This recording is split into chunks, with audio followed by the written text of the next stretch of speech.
our souls rejoice in your gentle sight, transforming through blessings your sacred art. Kumar Kadadi, so pure at heart.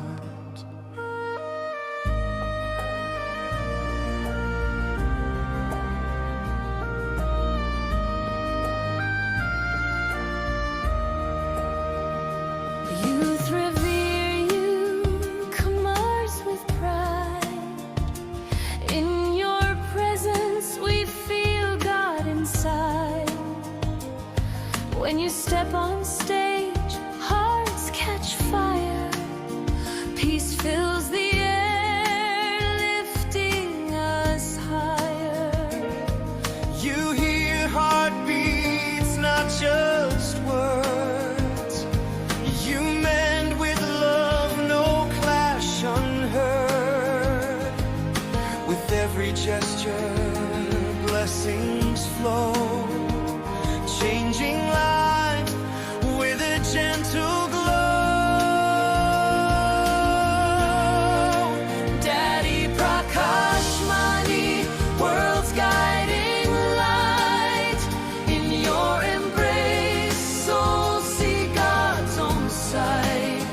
Through every deed, pure love shines through. Oh, Daddy G, we owe so much to you.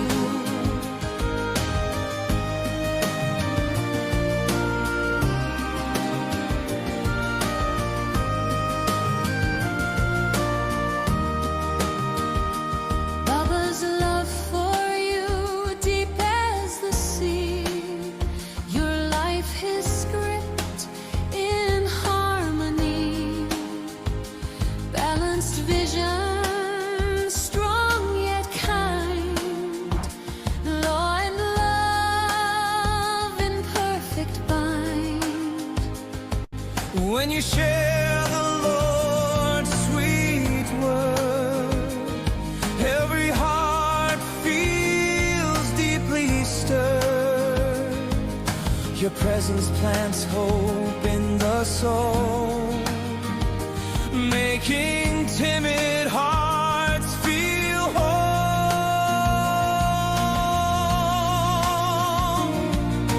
Fearless you stood in storms and strife, holding the flag of God's pure life. Bridging hearts, making all unite, serving the world with tireless might. Daddy Prakashmani, world's guiding light. In your embrace, souls see God's own sight. Through every deed, pure love shines through. Oh, Daddy G, we owe so much to you. Kumar Kadadi, mother to all. Your love answers every call. In your embrace, each soul gleams bright. Power, peace, and supreme light. Daddy Prakashmani, eternal jewel of light, guide us in truth with your gentle might. With Bap Dada's love in each breath you gave, we walk with courage, humble yet brave. Through you, pure love shine through. Lovely Daddy, we owe our hearts to you.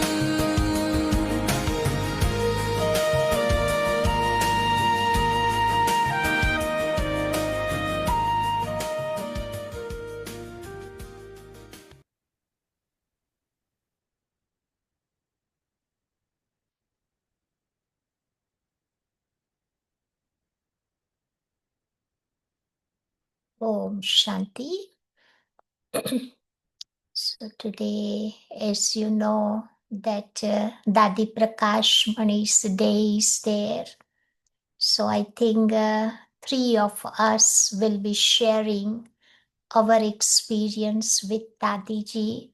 So first we would like Jim Bhai to share his experience with Dadi Prakash Mani, and then Sister Gail will share her experience because these both are the most senior brother and sister in our New Zealand, and they have taken so much from Dadis and Baba. So good to hear their experience. And last, I will be sharing little bit my experience with Dadi Prakash Mani. So, Brother Jim,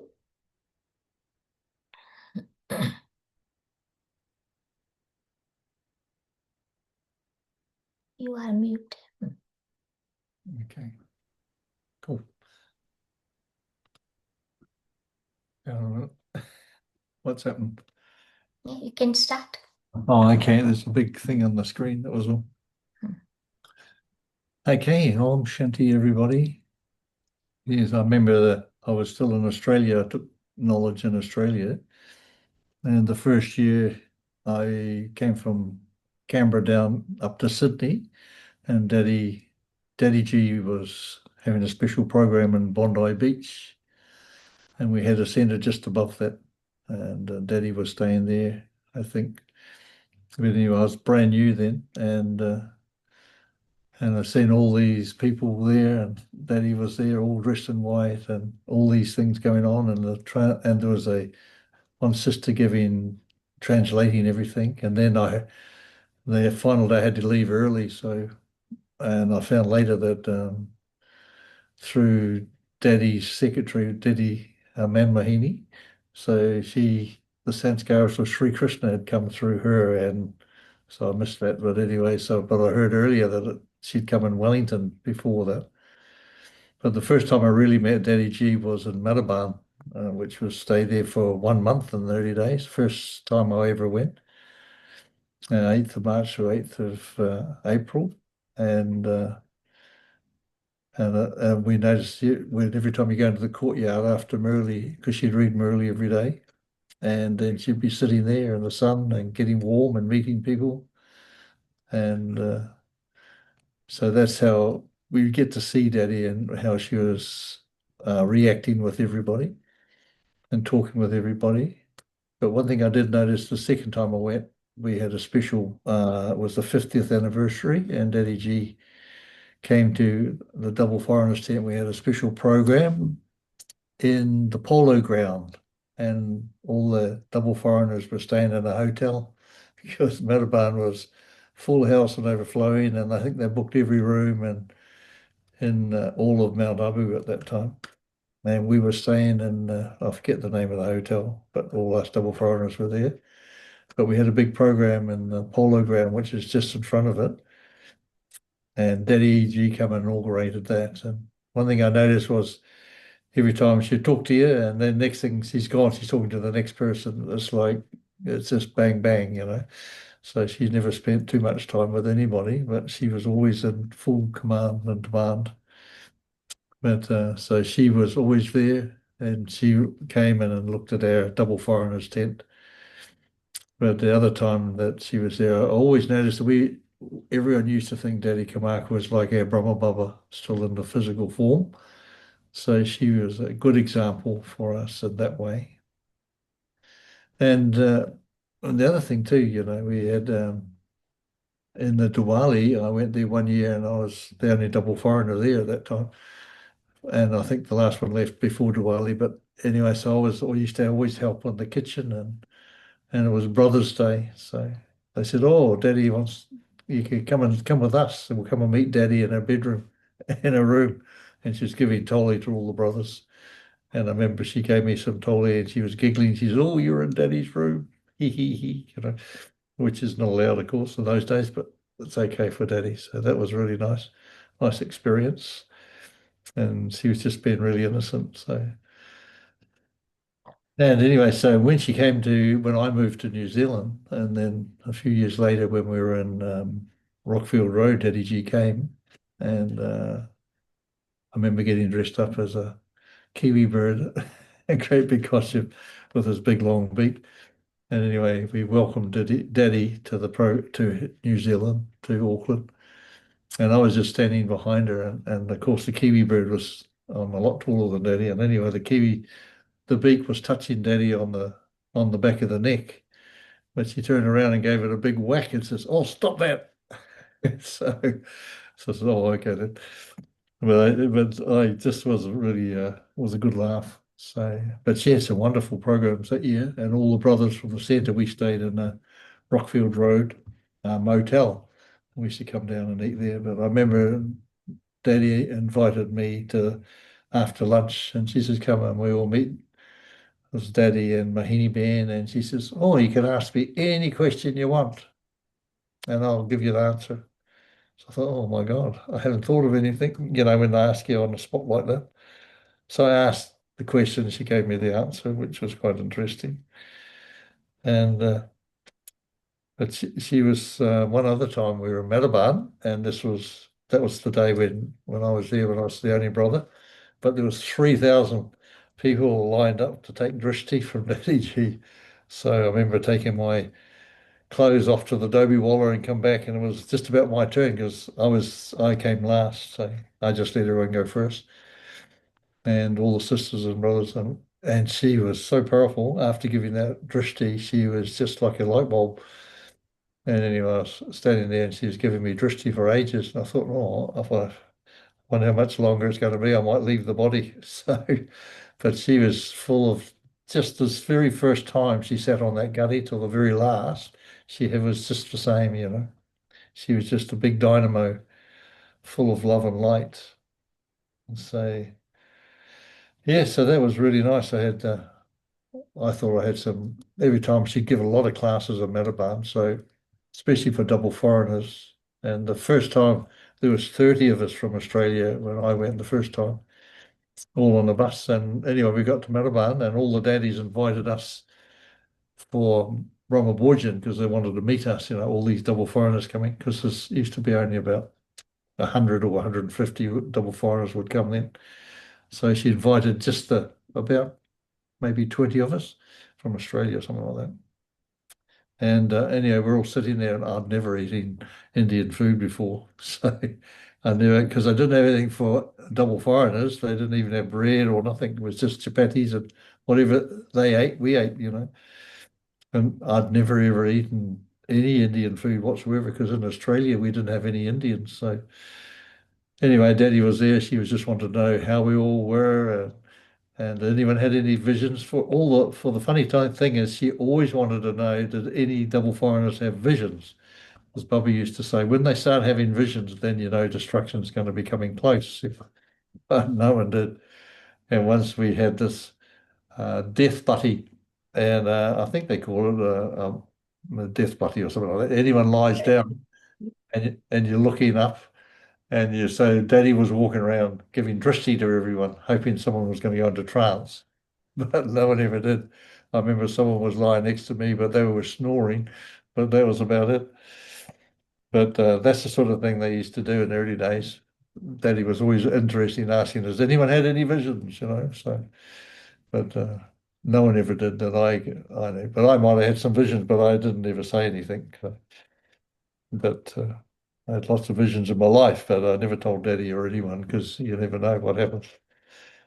Anyway, so that was my experiences with Daddy, and that's in a limited way, but it's so I always remember when she'd go away and do public programs in India, she might be away for a week, but when she came back, boy, she was whacked.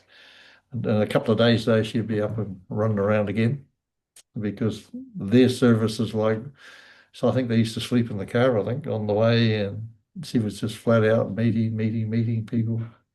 So they were saying, but yeah, so you could say hello to Daddy anytime when you're in the courtyard, just go past, hello, Daddy, and she'd say, I'm Shandy back.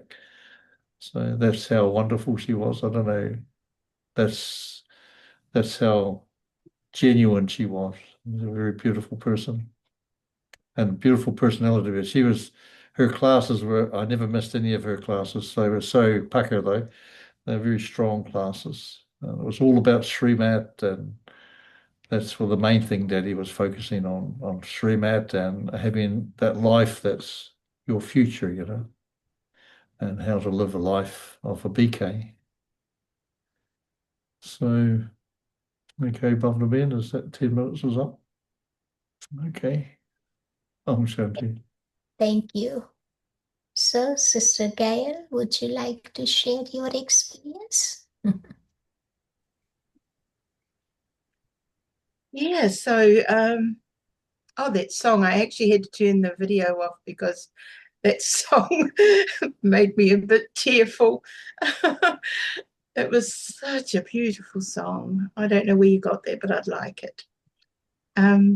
Yeah, Daddy, my first meeting with her was, I was only in Guyana for a year, and that was what Jim was saying about the one in Wellington. And we all went to Wellington, and we're, we're all there. And suddenly little Mahini Ben, she just flopped down in Daddy's lap, and we were going, what's going on? We had no idea what was going on. And because all the Bharatwasis, they knew what was happening.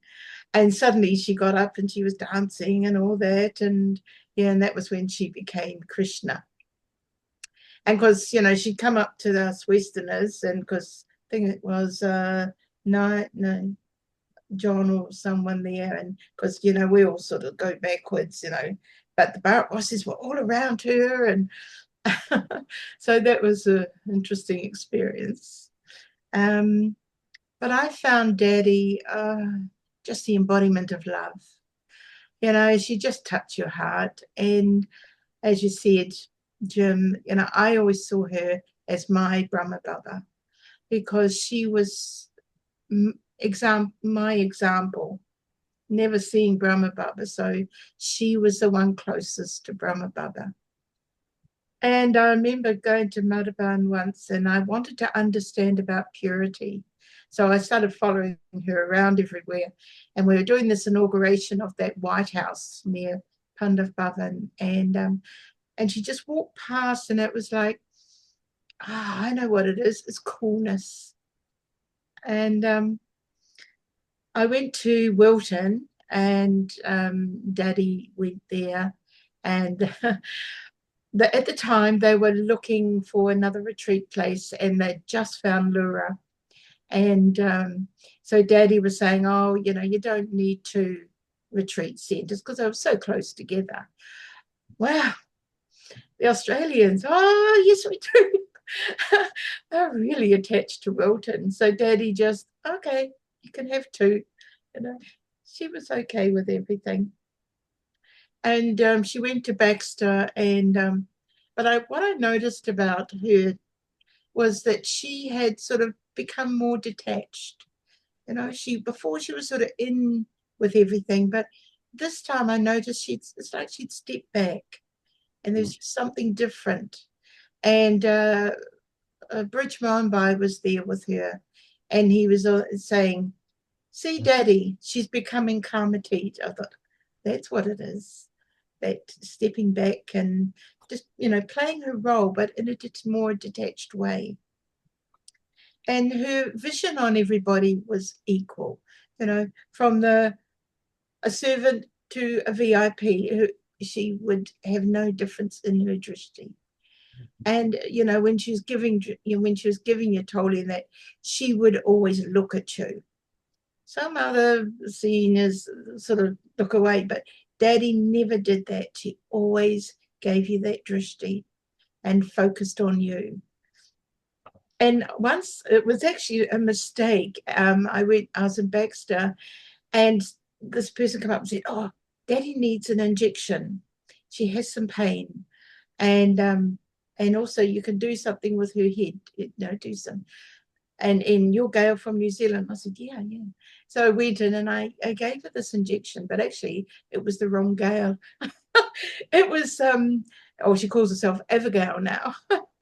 And she does Reiki and things like that. But it was actually my fortune, because I actually realized how, you know, Daddy's, when you touch her, you know, any her arm or anything. It was different. It was a different type of feeling of her. And it made me realize that every single cell in her, oh, sorry.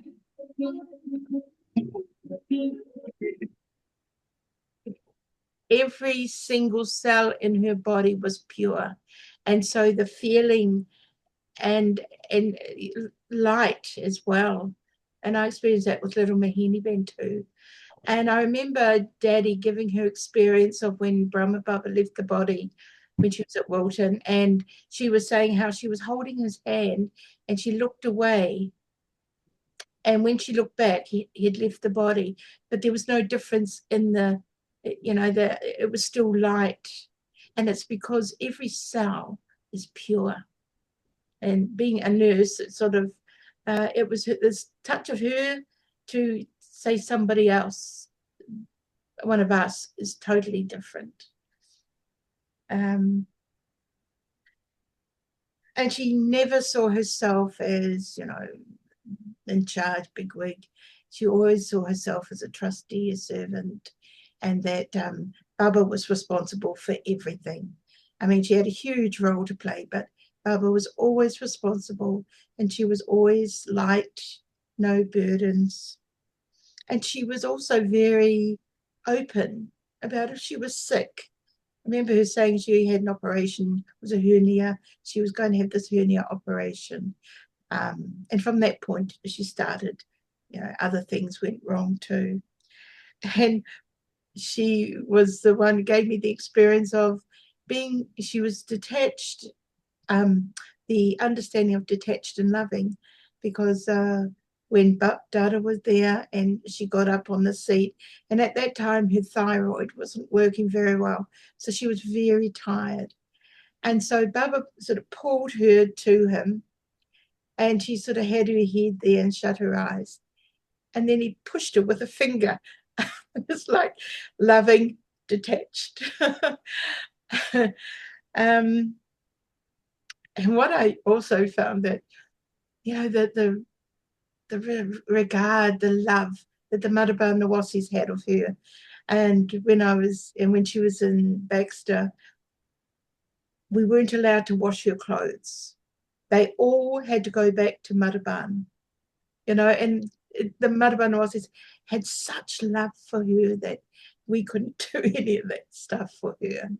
That was their role and was very important, and just all that love that they had for her. And, you know, Daddy would, you know, come on after Merle, she'd say, shall we have ice cream today? Yes. Ice cream would be there, you know, and anything that let's go have a picnic, and it would happen, you know, just the love that everybody had for her, because she gave us love. And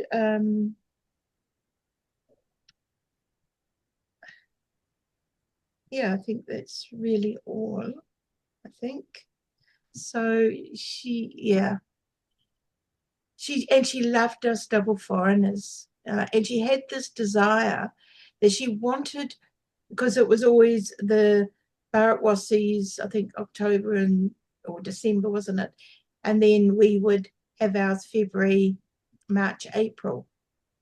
And oh yes, this was January, yeah. And but Daddy wanted us all to come together, that she had this desire.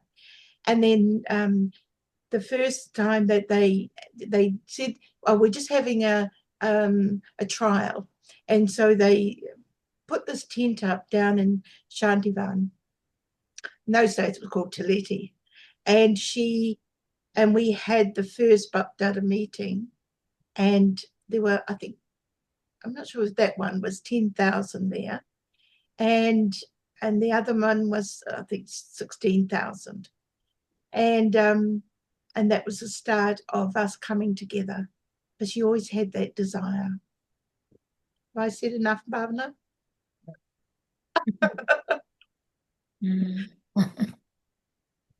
So I'm very fortunate that I had, you know, we had her in the early days. Yeah. Thank you. So I think now we will have little translation. I can see many Hindi walas also here. So I will speak in Hindi and Shalin will translate. So everybody is okay in translation room? Select it. Yeah. We do Uh, go Shalin, somewhere. you want to explain little procedure? Or Devi Ben, someone can explain? Yes, Om Shanti. For those who need English translation on your devices, if you click More, then choose Interpretation, select English, and It's then not click there. Done. I can't see it. That's because I haven't started it. So Oh, once Bhavnavan starts speaking, I'll start the translation all right. room. Okay, thank you. So now I can start. Oh, interpretation. Yeah. English. Okay. Yeah.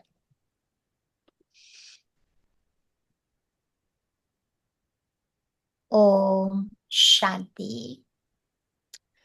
सो दादी प्रकाश मणि वो मेरे जीवन में एक role model कहो, एक आदर्श था। मैं दादी प्रकाश मणि को पहली बार जब मिली थी वो था 1970 का ईयर। मैं मधुबन में पहली बार गई थी। उस समय मैं 12 या 13 साल की होंगी। और जब पहली बार मैंने दादी को देखा, मधुबन को देखा, तो मुझे वो फीलिंग आ रही थी कि आई नो दादी very well, I know this place very well. जैसे कि पहले कभी मैं आई हुई हूं, उस प्रकार की मेरे को फीलिंग्स आ रही थी। उस समय तो सब दादियां थी मधुबन में, तो जिनको भी हम लोग देखते थे, मिलते थे, सब दादियां मेरे को तो एक जैसी ही लगती थी। तो उनके नाम याद नहीं रहते थे। तो दादी ने हमें बता के रखा था कि जिसके तुम वाइट वाइट बाल देखते हो ना, उसको दादी जी समझ लेने का, और जिसके काले काले बाल है वो है दीदी। तो हम बालों को देख करके दादी और दीदी ऐसे याद रखते थे, क्योंकि एक तो हम वो टर्म से यूज टू नहीं थे, क्योंकि गुजराती में हम दादी ग्रैंड मदर को बोलते हैं, और यहाँ सिंधी में दादी मीन्स बड़ी बहन। दीदी भी वो शब्द से भी हम उतना यूज टू नहीं थे उस समय, बट धीरे धीरे ज्ञान को समझते गए, यज्ञ सिस्टम को समझते गए, तो फिर इन सारे नामों से हम यूज टू होते गए। दादी का बचपन का नाम था रमा, और दीदी मनमोहिनी का नाम था लौकिक नाम गोपी। तो बाबा हमेशा गोपी राम ऐसे कहकर के दीदी दादी को बुलाते थे। या बट ज्ञान में आने के बाद बाबा ने उनका नाम दिया था प्रकाश मणि दादी, जिसका प्रकाश चारों ओर फैला हुआ था। बाबा उसको प्यार से कुमार का दादी भी कहता था, क्योंकि वो कुमारों की दादी थी। कुमार्य अर्थात दादी के जीवन में वो पवित्रता की शक्ति थी, क्योंकि बचपन से ही दादी वो कृष्ण की भगत थी, कृष्ण की पूजा करती थी, उसके मंदिर में जाती थी, कृष्ण का सारा देखना, पूजा पाठ भजन कीर्तन, वो सारा दादी देखती थी उस समय। या फिर एक बार दादी को श्री कृष्ण का साक्षात्कार होता था। वो कहती थी कि वो जाग भी नहीं रही थी, सो भी नहीं रही थी, उस प्रकार की तंद्रा अवस्था थी। तब दादी को साक्षात्कार होता है। बहुत सुंदर बगीचा दादी ने देखा। उस बगीचे से श्री कृष्ण घुटनों पे चलता चलता धीरे धीरे उसकी ओर आता है, और उसके पीछे में दादी ने ब्रह्मा बाबा की इमेज देखी। और ब्रह्मा बाबा को देखा तो उसको याद आया कि ये व्यक्ति एक सत्यनारायण की तरह है, कि शास्त्रों में कहा गया है कि सत्यनारायण वृद्ध शरीर में आकर के अपना पार्ट प्ले करता है, भगवान बूढ़े तन में आता है। तो पीछे ब्रह्मा बाबा दिखाई देते थे और आगे में श्री कृष्ण का साक्षात्कार दादी को हुआ। तो वो साक्षात्कार देख करके दादी को बहुत बहुत खुशी हुई। या फिर क्या हुआ, थोड़े दिन पास होते गए तो उस समय दादी के जो लौकिक पिताजी थे वो गंगेश्वरानंद के चेले थे, उनके वो भगत थे। तो वो कभी कभी उनके सत्संग में जाया करते थे। वो दादी के फैमिली गुरु थे, काफी सिंधी लोग थे, उनके ये फैमिली गुरु रहा करते थे। तो दादी को उनके पिताजी ने एक दिन कहा कि हमारे परिवार में से कई लोग ये दादा के सत्संग में जा रहे हैं, तुम भी कभी कभी जाया करो। तो एक दिन उनके माता पिता के साथ दादी जी ने, ब्रह्मा बाबा जो सत्संग कराते थे अपने घर में ही ओम मंडली चलती थी, तो उनके साथ दादी ने विजिट किया। और जैसे दादी सत्संग में पहुंची और बाबा की याद में वहां बैठी थी ध्यान में, ओम की ध्वनि सुनते सुनते एकदम ध्यान में चली गई। फिर से उसको वही श्री कृष्ण दिखाई दिए। और वही ब्रह्मा बाबा जिनको इन्होंने पहले देखा था, उनको देख करके दादी को बहुत खुशी हुई। और वो पूरा सीन दादी को बहुत अच्छा लगा। और मम्मा भी दादी के साथ उस समय क्लासमेट हुआ करती थी, दोनों साथ साथ पढ़ते थे। परंतु दादी का जीवन बिल्कुल सिंपल था, मम्मा का जीवन थोड़ा दादी से अलग था। Because mamma was very very beautiful. वो बहुत अच्छी सिंगर थी, डांसर थी, फैशनेबल भी थी। तो दोनों का लाइफ थोड़ा डिफरेंट रहा। लेकिन दादी ने मम्मा को ये सारी बातें बताई कि ऐसे ऐसे बाबा सत्संग करते हैं, और जो भी वो सत्संग में जाता है ना, उसको श्री कृष्ण का दीदार होता है। तो फिर मम्मा भी सत्संग में आने लगी। फिर 8-10 कुमारियों का एक ग्रुप बन गया। तो बाबा उन लोगों को पूछते थे बुला करके कि आप लोग किससे शादी करोगे? पैंट कोट वालों से शादी करोगे या पीतांबर वालों से शादी करोगे? या तो ऐसे बाबा हंसी हंसी में पूछते थे। फिर दादी तो हमेशा बताती थी कि मैं तो हूं ही कृष्ण की मीरा, क्योंकि दादी का लक्ष्य था कि मुझे मीरा जैसा बनना है। तो मैं तो हूं ही कृष्ण की मीरा, या तो मुझे तो पीतांबर वाले से ही शादी करनी है। तो ऐसे करते करते सत्संग में आते गए। फिर धीरे धीरे बाबा ने 1936 में एक बोर्डिंग की स्थापना की। पहले तो ओम मंडली की स्थापना हुई 1936। 1937 में बाबा ने बच्चों के लिए एक बोर्डिंग स्कूल बनाया। तो वो स्कूल में छोटे छोटे बच्चे आते थे, जैसे कि दादी गुलजार थी, वो 8 साल की थी। रतन मोहिनी दादी थी, वो 7 साल की थी। ईशु दादी, लच्छू दादी, ये सब छोटे छोटे उम्र के ऐसे बहुत सारे बच्चे थे। बाबा का लौकिक बेटा नारायण दादा भी उस स्कूल में जाता था। तो उनकी टीचर रही थी दादी प्रकाशमणि और चंद्रमणि दादी। दोनों इन छोटे छोटे बच्चों की टीचर रहा करती थी। बहुत सिंपल भाषा में सिंपल चीजें उनको सिखाई जाती थी। उस समय अल्फ क्या है, अल्फ मीन्स अल्लाह, बे मीन्स बादशाही, कुछ हिसाब किताब की बातें, ऐसी सिंपल सिंपल बातें स्कूल में उनको सिखाते थे। धीरे धीरे संख्या उनकी बढ़ती गई, तो 1 साल तक तो वो लोग हैदराबाद सिंध में रहे। 36 में ओम मंडली की स्थापना हुई। 1937 में ये स्कूल ओम निवास बना, जहां छोटे छोटे बच्चे रहते थे और पढ़ते भी थे।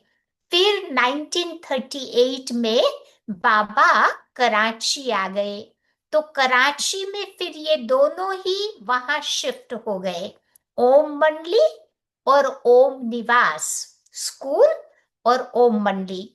तो मम्मा का काम था वो ओम मंडली को देखती थी। और ये जो ओम निवास था वो दादी प्रकाश मणि, चंद्रमणि दादी, जिन्होंने मैट्रिक तक पढ़ाई पूरी कर ली थी, तो वो लोग वो स्कूल को संभालते थे। तो दोनों ही मिल करके दोनों ही जगह पर बहुत अच्छी प्रोग्रेस होती थी। तो इन दोनों की स्थापना हुई थी दिवाली के टाइम, और दिवाली ही कहती है सब दादियां कि हमारा अलौकिक जन्मदिन है।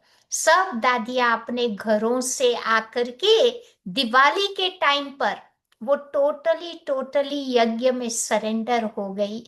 ब्रह्मा बाबा ने भी 1938 में 8 बहनों का एक ट्रस्ट बनाया, और अपनी स्थूल जो भी संपत्ति थी वो सारी इन्होंने भी सरेंडर यज्ञ में कर दी। तो इस प्रकार से सारा कारोबार कराची में चलता रहा।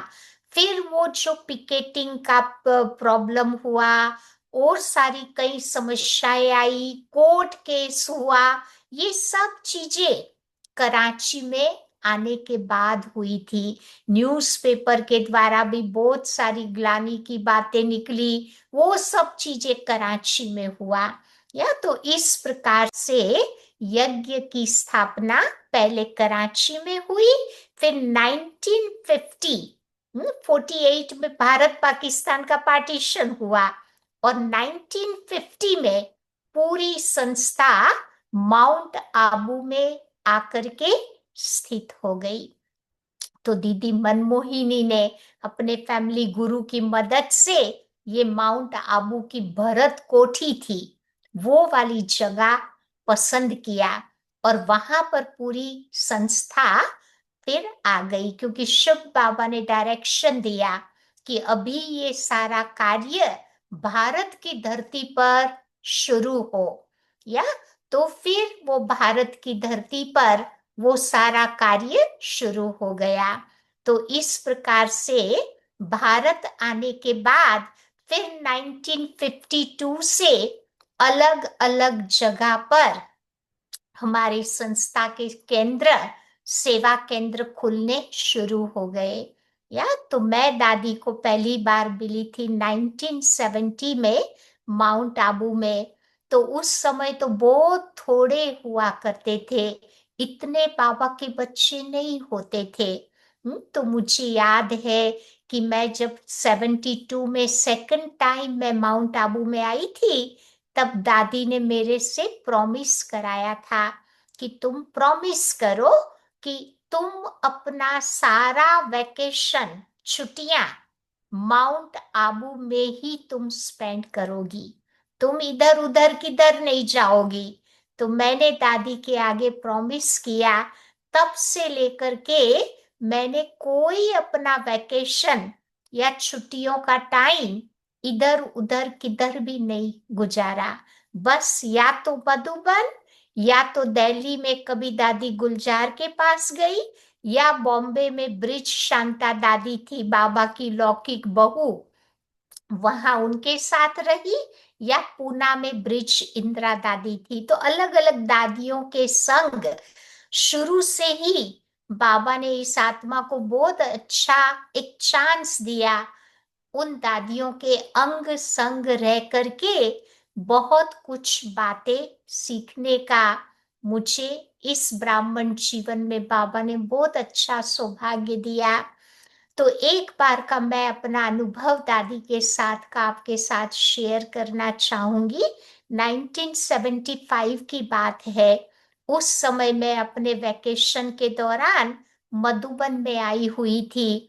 तो उस समय यज्ञ में हमारे पास उतनी गाड़ियां नहीं हुआ करती थी, बस एक ही गाड़ी दादी की होती थी।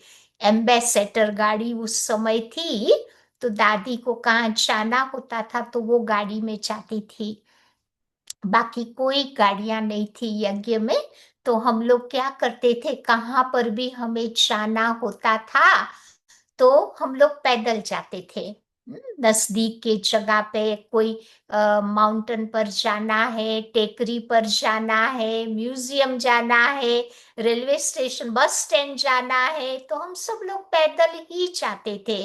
या तो एक बार दादी ने डिसाइड किया क्लास के बाद कि चलो आज हम लोग म्यूजियम चलेंगे। तो वो मॉनसून का टाइम था उस समय।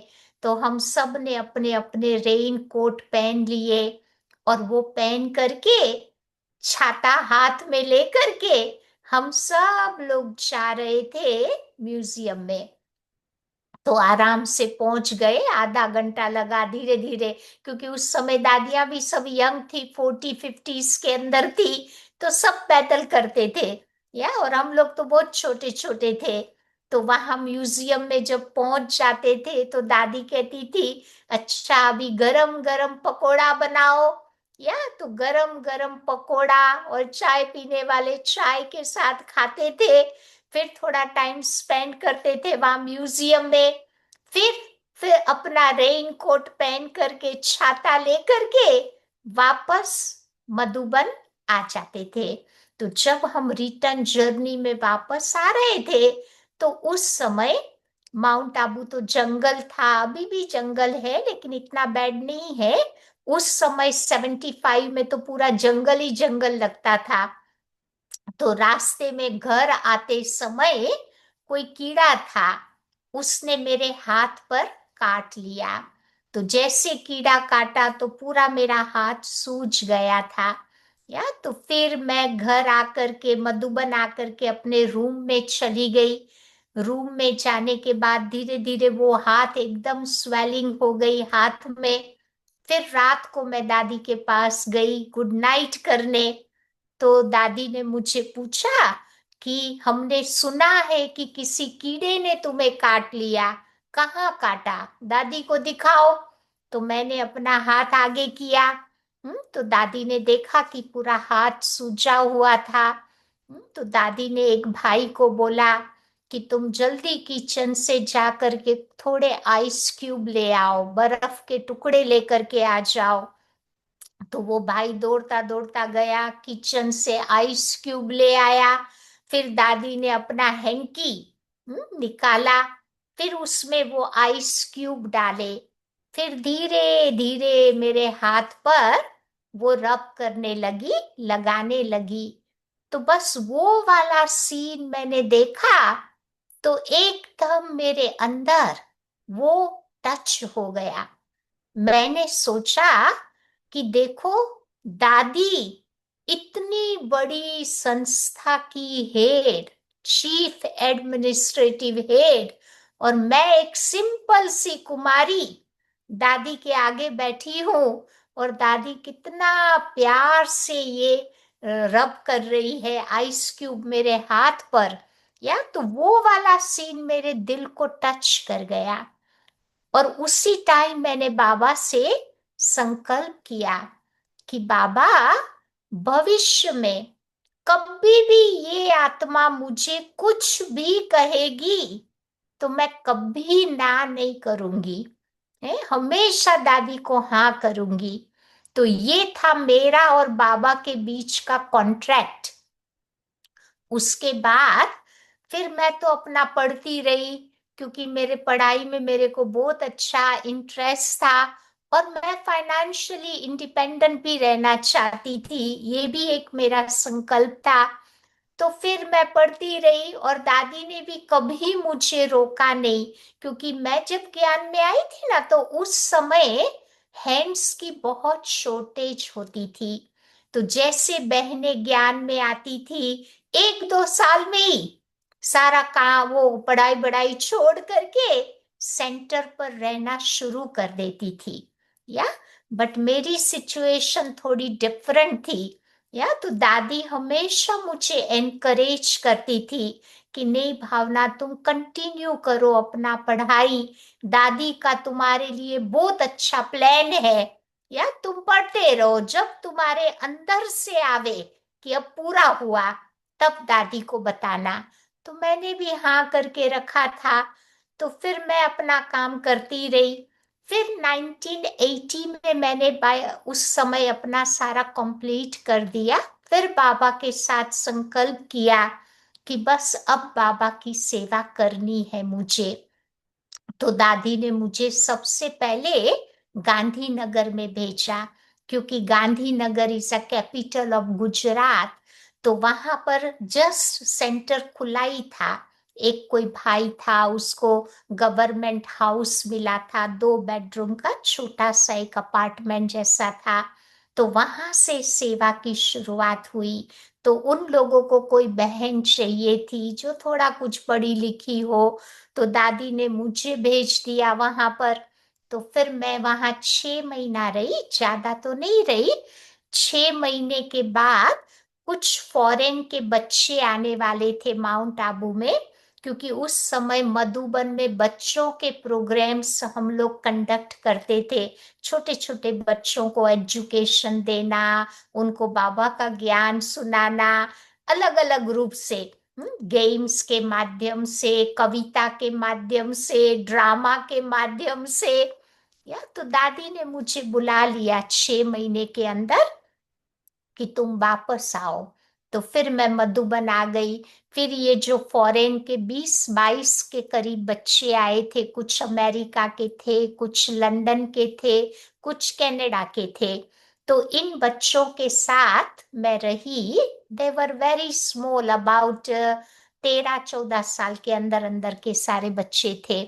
तो 2 वीक उन लोगों के साथ मैं रही और अच्छे प्रोग्राम्स हमारे हुए। तो ये सारे बच्चे चले गए। उसके बाद फिर दादी और दीदी ने मुझे एक दिन अपने कमरे में बुलाया।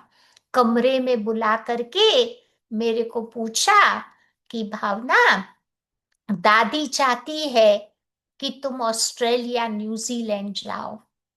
तो जैसे दादी ने मुझे वो पूछा, तो उस समय मैंने जो बाबा के साथ प्रॉमिस की थी ना, वो प्रॉमिस मेरे को याद आ गई कि मैंने बाबा को बोला था कि ये आत्मा कभी भी मुझे कुछ भी कहेगी तो मैं ना नहीं करूंगी। या तो फिर मैंने उस समय दादी को बोल दिया कि ठीक है दादी, आप चाहते हो तो मैं जरूर जाऊंगी, नो प्रॉब्लम। और 3 महीने की तो बात है, क्या कहाँ बड़ी बात है। या तो फिर मैंने हाँ कर दिया। लेकिन उस समय मुझे नहीं पता था कि ऑस्ट्रेलिया न्यूजीलैंड दुनिया के कौन से कोने में आया, क्योंकि हम लोग तो अपने देश में बहुत हैप्पी थे, कभी कहाँ जाने का सोचा भी नहीं था। तो फिर उसके बाद जाकर के मैंने वर्ल्ड के नक्शे में देखा, मैप में देखा कि ये तो कितना दूर है मधुबन से। कभी वो संकल्प नहीं आया कि मेरे घर से इतना दूर है, बुद्धि में रहा मधुबन से इतना दूर है, दादियों से इतना दूर हम कैसे रह पाएंगे। या लेकिन मैंने फिर अपने आप को समझाया कि भाई मैंने ही तो प्रॉमिस किया था, तो बाबा ने मेरा ये टेस्ट लिया है, तो मुझे उस टेस्ट में पास होना है। या तो फिर ऐसे ये एक छोटी सी कहानी थी जिसने मुझे प्रेरणा दी थी इन देश में आने की। अगर मैंने बाबा से संकल्प नहीं किया होता तो शायद मैं दादी को बोलती कि हाँ दादी, सोच के मैं बताऊंगी। लेकिन नहीं, जो ड्रामा में हुआ वो बड़ा एक्यूरेट रहा। दूसरा मैंने देखा कि दादी के साथ मैंने बहुत टूर किया है एशिया के अलग अलग देशों में, मलेशिया, श्रीलंका, हांगकांग, फिर या और भी कई एक दो जगह पे मैं गई, बैंकॉक, थाईलैंड भी गई हुई थी। तो मैंने ये अनुभव किया कि दादी बहुत बहुत, दादी में फ्लेक्सिबिलिटी थी। जब आप दादी के साथ रहते हो तो जैसे वो नहीं लगता है कि दादी इतनी बड़ी है, इसको, दादी को हम कैसे खुश कर पाएंगे, वो संकल्प नहीं आता है। क्योंकि दादी बहुत फ्लेक्सिबल थी। जैसे एक उदाहरण मैं बताती हूँ कि हम लोग टूर कर रहे थे हांगकांग में, है, मैं थी, मोइनी बहन थी और दादी जी थे, 3 जने थे। तो अभी अभी सेंटर खुला था, कोई इतनी फैसिलिटी तो वहां पर थी नहीं, और हम लोग हांगकांग आए तो रात को आए। सवेरे फिर मैंने दादी को पूछा, मैंने कहा दादी क्या नाश्ता बनाओ, ब्रेकफास्ट में क्या बनाओ। तो दादी किचन में आई, आकर के देखा, इतना कुछ सामान नहीं था, वेजिटेबल्स थे, फ्रूट्स थे, और कुछ न्यूडल्स के अलग अलग 2 3 4 प्रकार के कोई न्यूडल्स थे। तो दादी ने मेरे को बोला कि तुम वेजी न्यूडल्स बना दो, वेजिटेबल न्यूडल्स के साथ बना दो। तो मैंने कहा ठीक है। तो फिर मैंने ब्रेकफास्ट तैयार किया, या फिर हम लोगों ने नाश्ता किया। फिर हमारे प्रोग्राम और सिंधियों के घरों में था। तो दादी का पूरा दिन तो वहीं चला गया, क्योंकि हांगकांग में तो बहुत सारे सिंधी रहते थे। कुछ उस समय दादी के फैमिली वाले भी थे जिन्होंने भी दादी को इनवाइट किया था। तो सारा दिन हम प्रोग्राम्स में बिजी रहे। रात को हम लोग सेंटर में आके सोते थे। फिर नेक्स्ट डे मैंने दादी को बोला, दादी क्या ब्रेकफास्ट बनाओ। तो दादी ने फिर आकर के बोला कि भावना वो नूडल्स ही तुम बना दो आज भी। या तो फिर दूसरे दिन भी मैंने वेजी नूडल्स बनाया, फिर हम लोगों ने खाया, या फिर और प्रोग्राम पे चले गए। फिर तीसरे दिन हमें निकलना था, लेकिन ब्रेकफास्ट करने के बाद, या तो फिर मैंने तीसरे दिन सोचा कुछ और बनाती हूँ, लेकिन कुछ और चीज मेरे को दिखाई नहीं दिया किचन में। तो दादी ने मुझे कहा कि भावना वही बना दो, वही अच्छा है, हल्का है। तो मैंने कहा ठीक है। तो मोहिनी बहन मेरे पास आई, कहती है कि भावना ये पहली बार है जो दादी ने 3 दिन तक एक ही ब्रेकफास्ट खाया ना। तो ये थी दादी की फ्लेक्सिबिलिटी, या कि भाई जैसा देश, जैसे लोग, जिस प्रकार की परिस्थिति, उस प्रकार से अपने आप को ढाल देना, अपने आप को मोल्ड कर देना, जिस कारण न दादी को टेंशन होता था, न उनके साथ वालों को कोई प्रकार का टेंशन होता था। ऐसे दादी फिजी में भी गई थी, तो फिजी में भी उस समय उतनी कुछ फैसिलिटीज नहीं थी, बहुत सिंपल सी सब अरेंजमेंट थी। लेकिन दादी ने बहुत अच्छी तरह से हर बात में, हर जगह पर अपने आप को अच्छी तरह से एडजस्ट कर लिया। तो जैसे हम लोगों को बहुत बहुत इजी लगा। फिर दादी जब भी ऑस्ट्रेलिया आती थी तो मैं हमेशा उस समय वहां रहती थी, क्योंकि उस समय उतने भारतवासी ज्ञान में नहीं होते थे ऑस्ट्रेलिया में। तो सारा किचन का हम ही लोग देखते थे। या तो दादी आई हुई थी विल्टन, विल्टन में हमारा रिट्रीट का जगह है। तो वहां से दादी को कहीं और प्रोग्राम में जाना था। तो हम लोग नाश्ता करके फटाफट तैयार हो करके जल्दी जल्दी निकल रहे थे, क्योंकि वी वर रनिंग लेट। तो वहां का जो सरफेस है थोड़ा उबड़ खाबड़ था, ऊपर नीचे था। तो वो मोइनी बहन है ना, चलने लगी, जल्दी जल्दी चलने में वो गिर गई। या तो जैसे वो गिरी तो उसका हिप फ्रैक्चर हो गया। तो फिर दादी को तो भेज दिया प्रोग्राम में। दादी ने मेरे को बोला, भावना तुम मोइनी बहन को संभालो, इसको लेके तुम हॉस्पिटल लेके जाओ। तो मैंने कहा ठीक है दादी। तो फिर मैं मोइनी बहन को लेकर के हॉस्पिटल में गई। फिर वहां सारे टेस्ट हुए, फिर पता चला कि उसका हिप टूट गया है, तो वो तो ऑपरेशन करके उसको जोड़ना पड़ेगा। या तो फिर वो तो हॉस्पिटल में रहना पड़े 15 दिन, और दादी का टूर तो 8-9 दिन का ही था।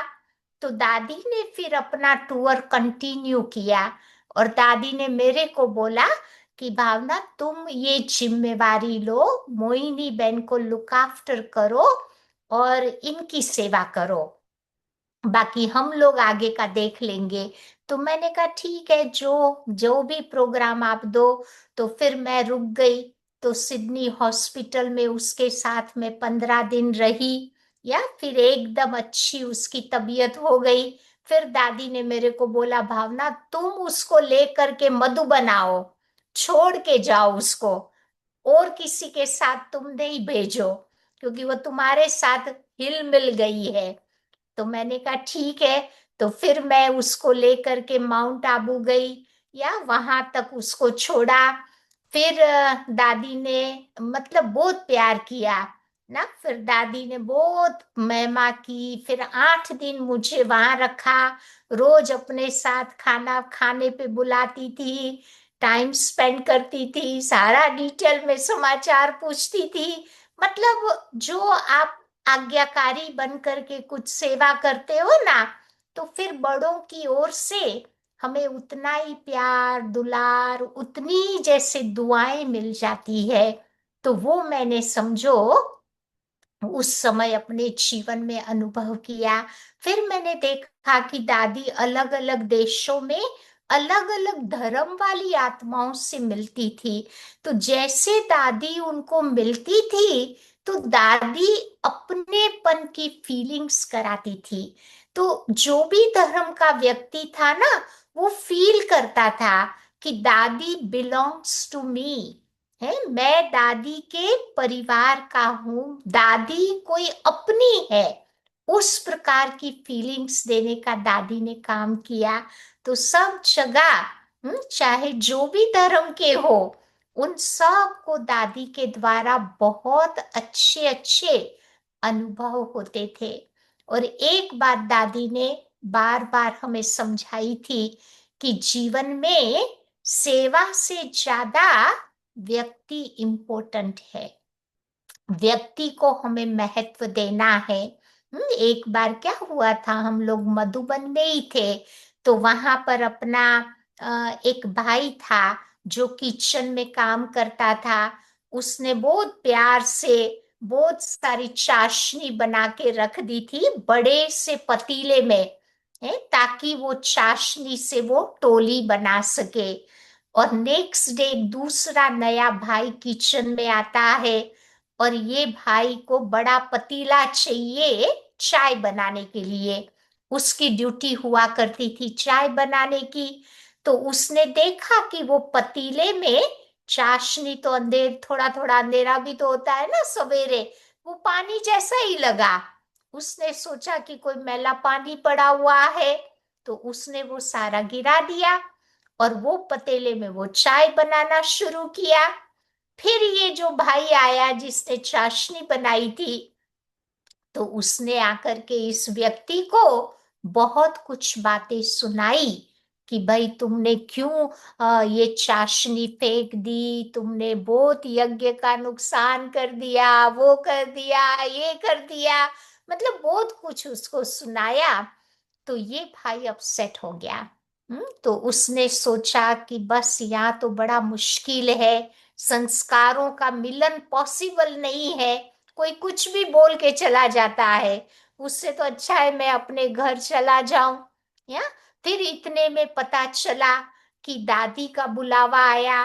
फिर उसने सोचा कि अब तो दादी से भी मेरे को डांट पड़नी है, मैं तो कल डेफिनेटली चुपचाप चला जाऊंगा अपने घर। तो माइंड बना करके बैठा था। या तो फिर दादी ने उसको बुलाया, तो वो दादी के पास आया। दादी ने उसको पूछा, नाश्ता किया? तो बोला हाँ नाश्ता किया। दादी ने पूछा, डोली खाओगे? तो बोला हाँ खाऊंगा। तो फिर दादी ने उसको बहुत प्यार से दृष्टि दी, तोली दी, फिर बोला ठीक है अभी आप जाके अपनी सेवा करो। तो दादी ने एक शब्द वो चाशनी के बारे में नहीं बोला, या तब से उसको अंदर में वो हो गया कि चलो दादी मेरे से नाराज नहीं है, दादी ने मुझे कुछ नहीं कहा। तो ये बात जीवन में जरूरी है कि चलो सेवा तो आती भी है, जाती भी है, या परंतु व्यक्ति जब आता है चला जाता है वो वापस दोबारा नहीं आएगा।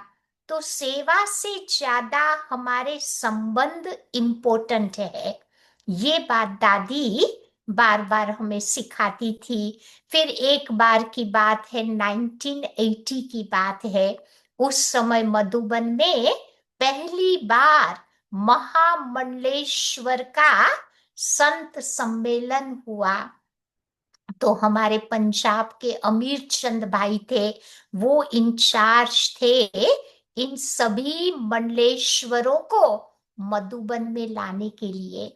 है तो फिर वो सुख धाम की जो बिल्डिंग थी उसमें सब मंडलेश्वरों को एक एक अपना कमरा दे दिया था, और दादी ने भी बहुत प्यार से अच्छी तरह से वो कंफर्टेबल रह सके उसकी सारी अरेंजमेंट की थी। और बाय द टाइम सारे मंडलेश्वर पहुंचे मधुबन में तो 9 बज गया था, 9:30 बज गया था। तो दादी ने पूछा अमित चंद भाई को कि सब आ गए? तो भाई जी ने बोला हाँ दादी सब कोई आ गए हैं और अपने अपने कमरे में चले गए हैं। तो दादी ने बोला कि मेरी दिल है कि मैं जा जाके एक एक को उनके कमरे में मिलूं और देखूं कि सब कंफर्टेबल है, सब ठीक से रहे पड़े हैं, कोई चीज की जरूरत तो नहीं है। तो फिर अमीरचंद भाई ने कहा कि अरे दादी इतना लेट है, आप कहाँ जाओगे, वो सब अभी सोने की तैयारी कर रहे हैं। फिर भी दादी गई और एक एक मंडलेश्वर को मिली। और ये जो महामंडलेश्वर जो आए हुए थे, इन्होंने रियलाइज किया कि इतनी बड़ी संस्था की चीफ एडमिनिस्ट्रेटिव हेड जो रात को 10 बजे भी हमारे कमरे में आकर के हमारे हाल चाल पूछ रही है, तो वो दादी की नम्रता की जो शक्ति थी, या उस पर वो लोग वारी गए। और ये था दादी का एक व्यक्तित्व, प्रभावशाली पर्सनालिटी, जिसका उनके ऊपर बहुत अच्छा प्रभाव पड़ा। फिर एक बार मुझे याद है कि मैं अहमदाबाद में थी और दादी का फोन आया था, गांधीनगर में थी। तो दादी का फोन कॉल आया और दादी ने मुझे कहा कि भावना तुमने बहुत बड़ी गलती कर दी है, तुम्हें ये गलती नहीं करनी चाहिए थी। तो मैं तो हैरान हो गई ना, सोचने लगी कि भाई ऐसी तो कोई गलती मुझे तो याद नहीं आ रही है जो मैंने की हो। खैर गलती किसी और से हुई थी, लेकिन नाम इस प्रकार से आया। तो मैंने दादी को बोला कि ठीक है दादी, नेक्स्ट टाइम मैं केयरफुल रहूंगी, मेरे से दोबारा गलती नहीं होगी। मैंने कोई आर्ग्यूमेंट नहीं किया, कोई प्रश्न नहीं पूछा, बस वहां से बात को खत्म कर दिया। फिर क्या हुआ, 1 घंटा बीत गया। 1 घंटे के बाद दोबारा फोन कॉल आया। तो दादी मुझे कह रही है कि भावना मैं बहुत सॉरी हूँ, क्षमा मांग रही थी। मैंने कहा क्यों दादी? कहती है कि भावना बात ये थी कि तुम्हारे से कोई गलती नहीं हुई थी, गलती किसी और से हुई थी, और वो लोग मेरे आगे थे और वो लोग बहुत सीनियर थे। अब बड़ों को तो मैं कुछ बोल नहीं सकती हूँ ना, हम्म? बड़ों को, क्योंकि बाबा ने उनको निमित्त बनाया है, तो उनको मैं डायरेक्टली नहीं बोल सकती। इसीलिए मैंने तुमको फोन करके उनको समझाने के लिए मैंने वो बात कही ना। तो आप देखो, मैंने तो कहा दादी आप तो इतने बड़े हो, आपका तो अधिकार है, कुछ भी तो हमें कह सकते हो ना, उसमें कोई सॉरी करने की तो कोई बात ही नहीं है ना। तो ये दादी की पर्सनालिटी थी ना, इतनी बड़ी दादी होते हुए भी इतनी हम्बल थी कि ऐसी कोई बात हो जाती थी तो छोटे छोटे को भी वो सॉरी बोल देती थी। नहीं, आजकल के बड़े बड़े जो लोग होते हैं वो कोई जल्दी सॉरी नहीं बोलते हैं, खैर इन देशों में तो होता है, लेकिन भारत में वो रिवाज नहीं है। थैंक यू और सॉरी मिनिमम जनरली भारत में यूज होता है, या तो हम बार बार यूज करते रहते हैं। तो इस प्रकार से आज दादी के दिन बहुत सारी दादी की ऐसी ऐसी वंडरफुल बातें और दादी की विशेषताएं याद आती है। कई बार मैंने वहां की मीटिंग में भी देखा है, बड़े बड़े सीनियर बैठे हुए हैं, या कई बार दादी को ऐसे ऐसे शब्द बोल देते हैं, दादी जस्ट सुन लेती थी, लेकिन कभी उसके चेहरे पर कोई प्रकार का रिएक्शन नहीं आता था। फिर दादी का वो बिहेवियर एकदम नॉर्मल रहता था। एक बार एक भाई ने ऐसे ही कुछ किया, या फिर दादी ने उस भाई को बोला कि तुम थोड़े टाइम के लिए बाबा के पास चले जाओ, बाबा के रूम में बैठ के आ जाओ। फिर वो गया, फिर थोड़ा नॉर्मल होकर के मीटिंग में आया, या फिर दादी ने सबसे पहले उसको बोला चलो अभी ब्रह्मा भोजन करने चलते हैं।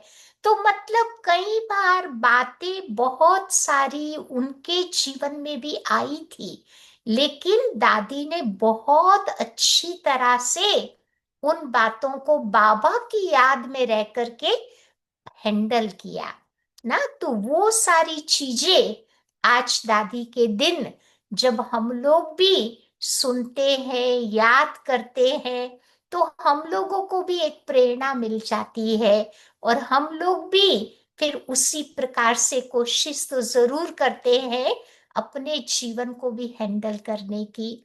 तो ऐसे दादी 2007 का 25 अगस्त के दिन अपनी कर्मातीत अवस्था को धारण करके दादी ने शरीर छोड़ा। तो हम लोगों को भी बताया गया यहाँ पर कि दादी अब ज्यादा समय नहीं रुकने वाली है। तो फिर मैं भी यहाँ से चली गई थी, एटलीस्ट जाते जाते दादी को देख के तो जावे हम, जिन आत्मा ने इतना हमारे लिए किया, इतना अच्छा जीवन बनाया, इतनी प्रेरणा दी, तो जरूर उसकी उसको देखने तो जाएंगे ही जाएंगे। तो फिर मैं भी यहाँ से गई थी, और मुझे याद है बाय द टाइम हमारा प्लेन मुंबई में लैंड होने वाला था, तो वो रात का टाइम था, तो मैं जाग भी नहीं रही थी कि सो भी नहीं रही थी, उस प्रकार की वो अवस्था थी। तो उस समय मैंने देखा कि दादी हमारे सामने आई, और दादी जैसे बहुत प्यार से दृष्टि दे रही है, और बहुत प्यार से जैसे कि खुश हो रही थी और कुछ कह रही थी। तो उतने में तो फिर वो प्लेन लैंड भी हो गया। फिर हम मधुबन गए, तो मधुबन पहुंचते ही पता चला कि जिस समय वो जो लैंड होने वाला था ना, वही टाइम था जब दादी ने शरीर छोड़ा था ना। तो दादी ऐसे जाते जाते भी, या ऐसे मिल करके गई, या अच्छी तरह से कुछ अच्छी वासना दे करके गई, तो वो एक सुंदर अनुभव दादी के साथ का रहा था। तो आज दादी के दिन इन सब दादी की विशेषताओं को याद करते हुए हम दादी को अपने दिल से सच्ची सच्ची श्रद्धांजलि कहो, स्नेहांजलि कहो, भावांजलि कहो, यही हम आज दादी को दे रहे हैं। और लास्ट में आइए सुनते हैं दादी का एक फेवरेट गाना था, है कि नहीं चांद होगा, अगर ये चंद्रमा भी न रहे, मून भी न रहे, सन भी न रहे, लेकिन हम हमेशा तुम्हारे बने हुए ही रहेंगे। तो आइए वो गीत के साथ हम आज की प्रोग्राम की समाप्ति करते हैं। ओम शांति।